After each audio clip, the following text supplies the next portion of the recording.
Hello sa inyong lahat mga nabarkads. Andito na naman si Cardo Mekaniko at handang magbigay ng mabisang solusyon ng inyong mga sasakyan.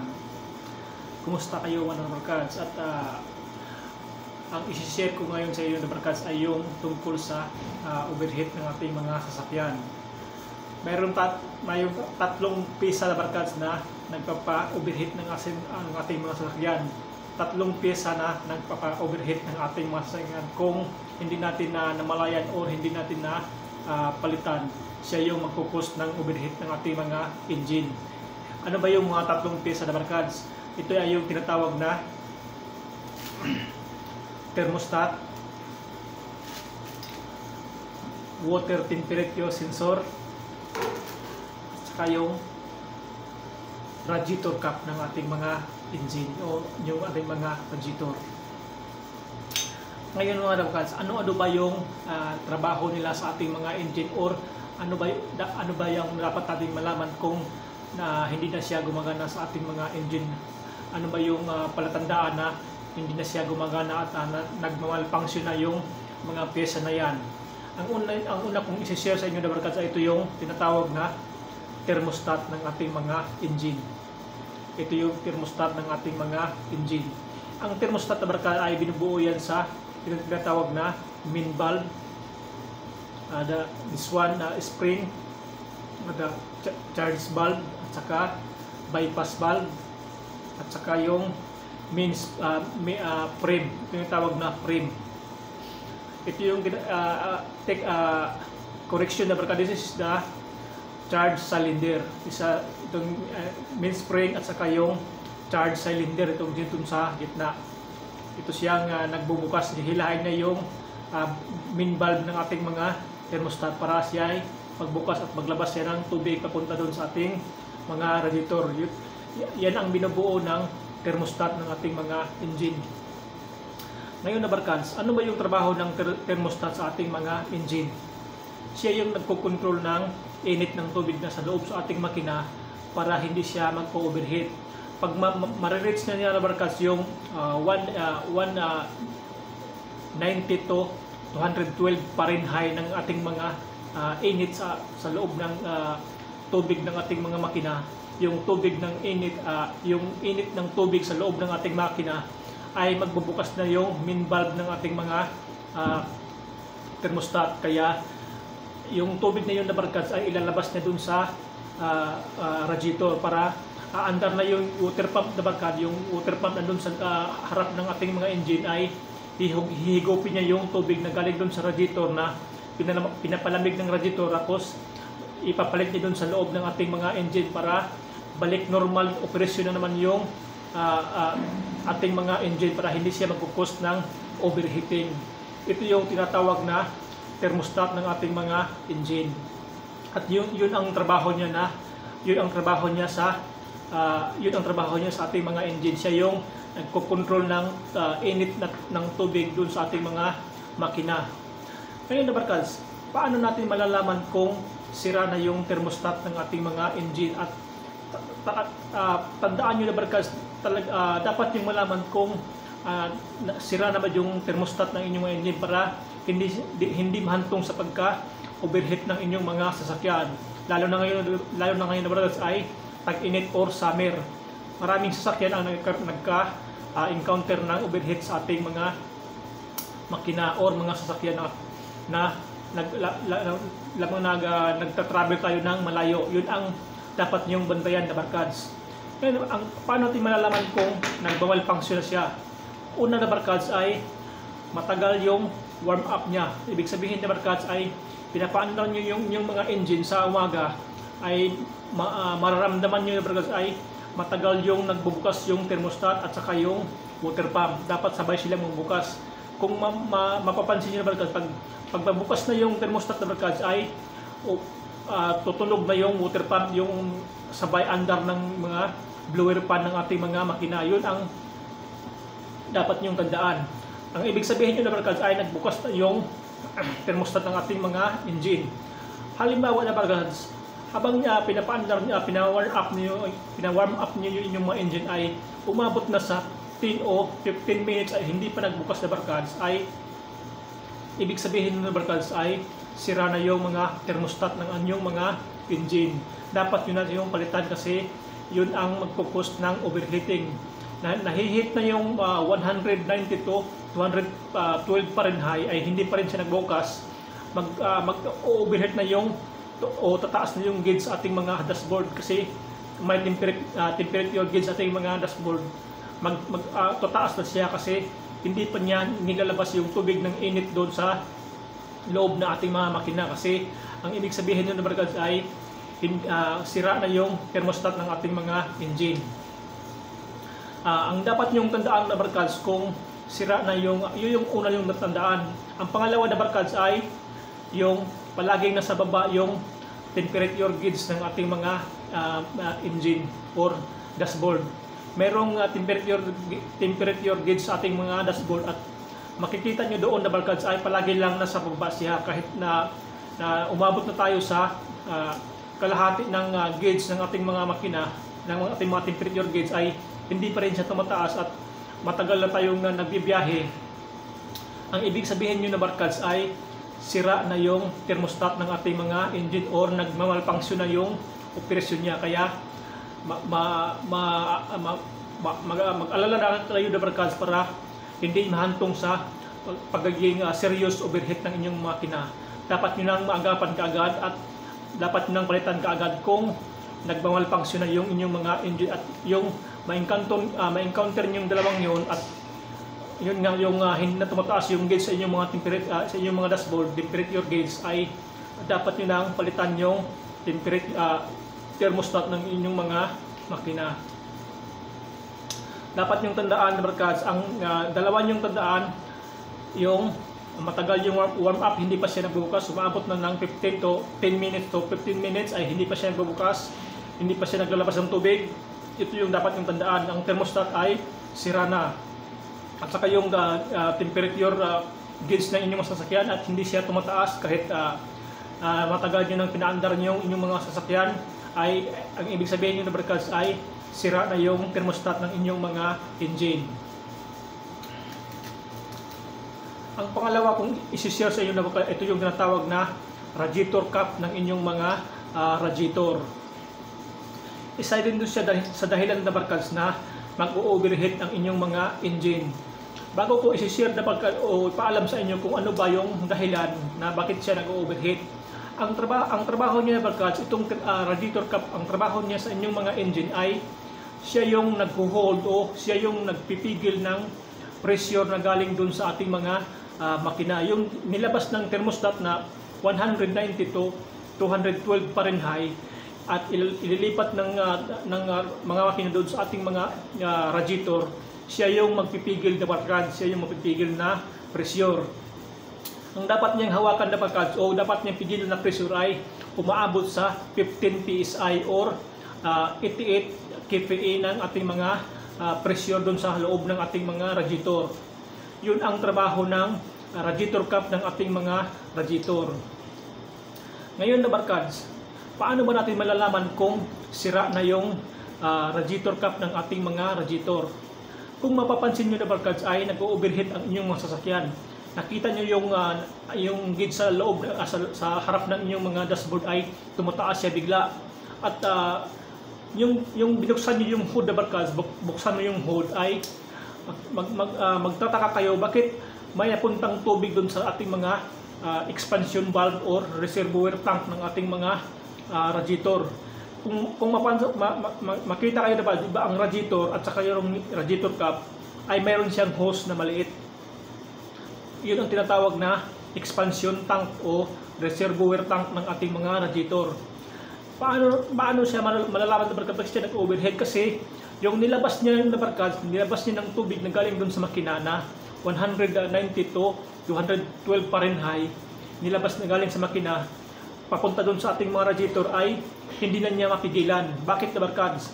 Kasi pag napapansin niyo na barkads ay kung yung mayroon siyang gasket na barkads, mayroon siyang gasket sa loob, ito yung tinatawag na gasket ito. At saka yung spring.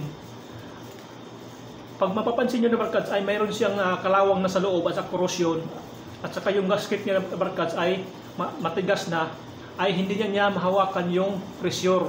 Kaya yung tubig na galing dun sa loob ng ating mga makina ay mapupunta dun sa reservoir tank ng ating mga radiator. Kaya nagkukost siya ng overheating. Kung makikita kayo ng tubig na barkads na umaagas dun sa reservoir tank, ay yung tubig na yun na barkads ay galing dun sa ating mga makina.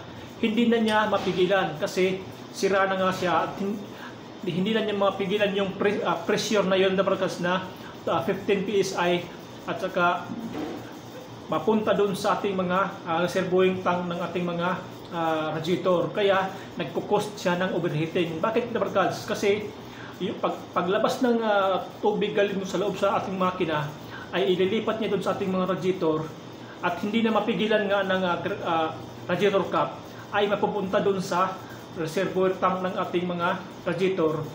Pag andar ng pag gumagana na yung water pump sa ating mga engine para maghigop ng tubig doon galing sa ating mga radiator, pag next ikot na naman barkad kasi galing sa thermostat papunta dun sa radiator, yung water pump hihigupin niya yung tubig na galing sa radiator. Sunod niyang higop na barkads ay wala na siyang may higop. Alam niyo bakit barkads? Kasi yung galing sa makina na mainit na tubig na pupunta dun sa reservoir tank ng ating mga radiator ay wala nang mapupunta dun sa radiator mismo. Kaya hinigop na naman ng water pump. Paghigop niya ulit na barkads ay mababasiyo na yung radiator ng ating mabasiyo na yung tubig sa radiator ng ating mga makina. Alam niyo bakit? Kasi napunta dun sa reservoir tank ng ating mga radiator.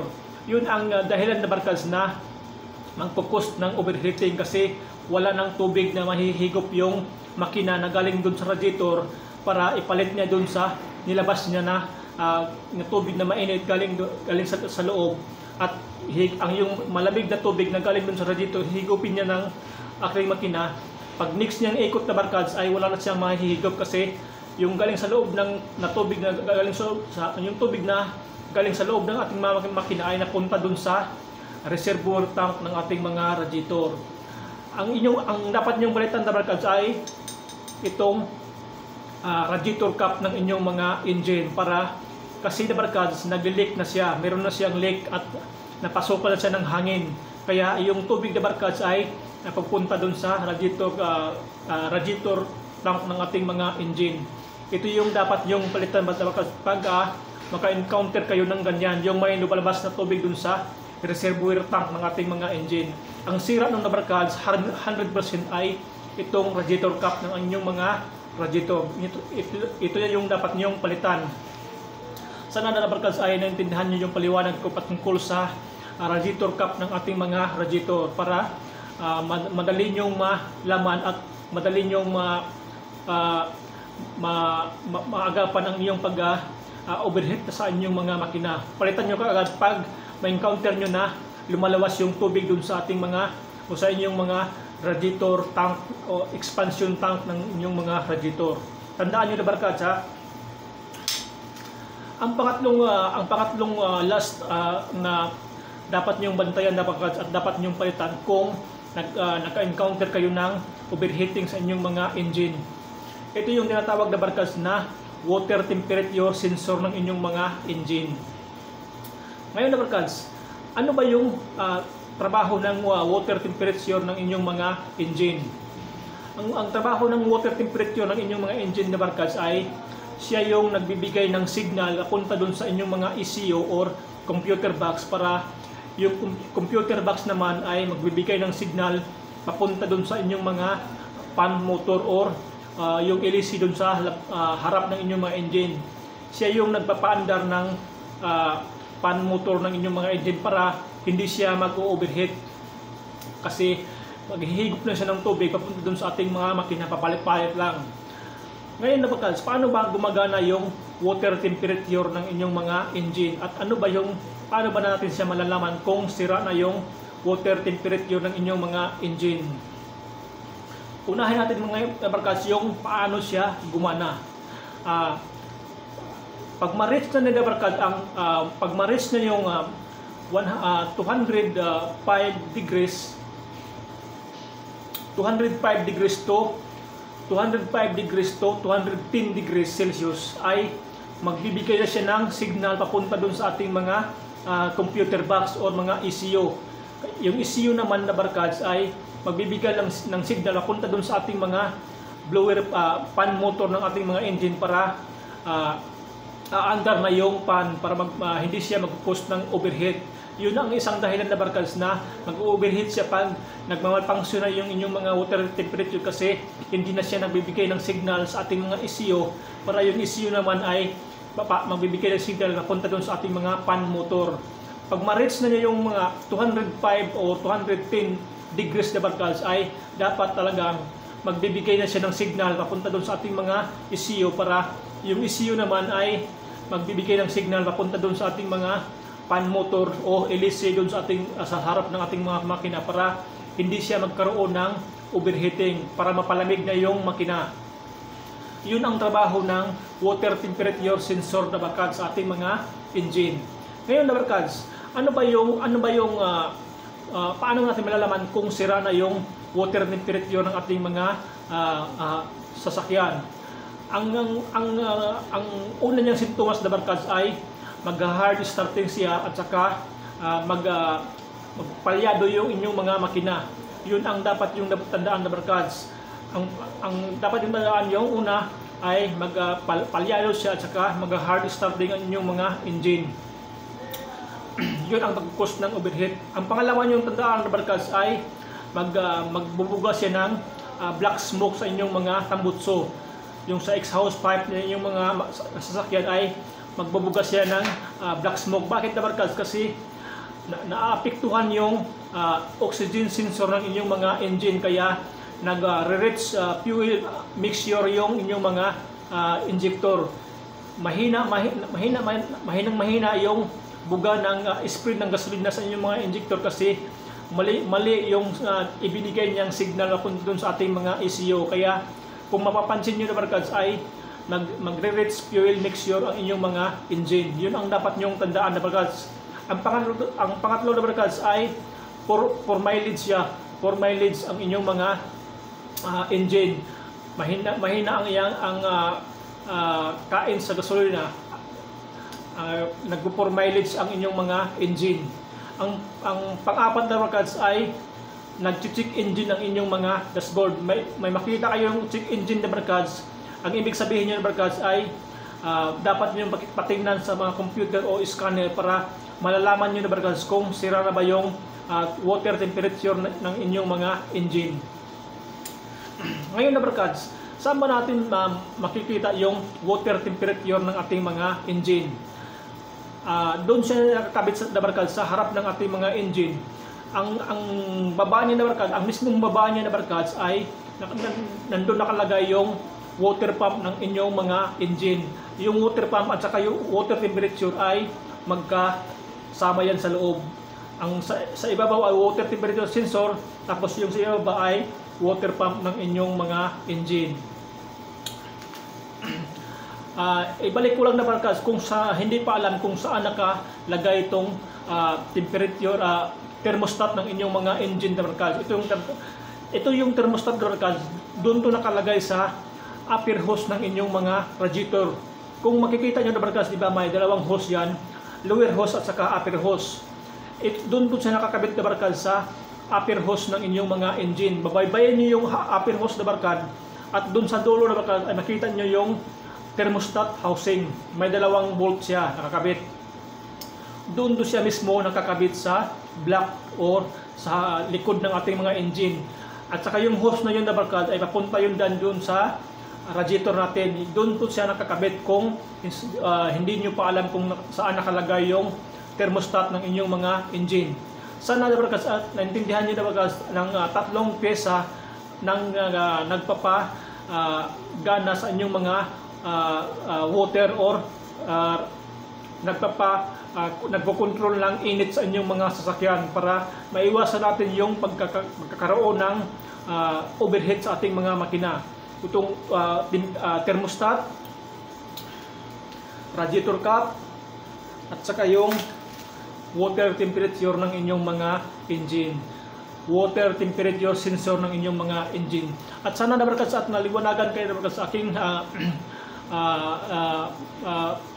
tutorial patungkol sa overheating ng inyong mga engine at paano nyo malaman o paano nyo mapalitan para hindi mahantong sa pagkasira ng inyong mga makina. Good luck sa ating lahat na barkads at sana naliwanagan kayo na barkads sa aking tutorial patungkol sa overheating ng inyong mga engine. Hanggang sa susunod na barkads at patuloy tayong magbibigay ng kaalaman patungkol sa inyong mga sasakyan. God bless sa ating lahat ng barkads at don't be a parts changer.